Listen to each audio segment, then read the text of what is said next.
আসসালামু আলাইকুম। ইলেকট্রনিক স্টোরাল সলিউশনসের পক্ষ থেকে সবাইকে জানাই আন্তরিক শুভেচ্ছা ও অভিনন্দন। আমার সামনে দেখতে পাচ্ছেন আহুজা ব্র্যান্ডের BTZ মডেলের একটি আহুজা অ্যাম্পলিফায়ারটি 4 ওহমে লোড দেওয়া হয়েছে, সার্ভিসিং কমপ্লিট। এখন লোড টেস্ট করা হচ্ছে। দেখতে পাচ্ছেন দুই সাইডে 500 1000 ওয়াট আউটপুট পাওয়া যাচ্ছে এবং এটি সম্পূর্ণ সার্ভিসিং কমপ্লিট। লোড টেস্ট করা হচ্ছে। তো অবশ্যই প্রফেশনাল মানের ইনস্ট্রুমেন্ট দিয়ে সার্ভিসিং করতে হবে, তাহলে সার্ভিসিংটা ভালো হবে। দেখতে পাচ্ছেন আমাদের যে নেগেটিভ পজিটিভ পালস চেক করা হচ্ছে অসিলোস্কোপের মাধ্যমে, এবং পজিটিভ সাইডে আমরা হালকা নয়েজ পাচ্ছি, এটাও রিমুভ হবে ইনশাল্লাহ। এটাকে ক্রস ভোল্টেজ বলা হয়, নেগেটিভ পজিটিভ পালস, সেটা আমরা টেস্ট করলাম।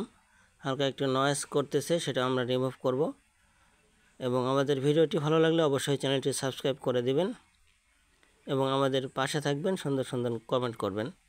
ধন্যবাদ সকলকে, ভালো থাকবেন, সুস্থ থাকবেন।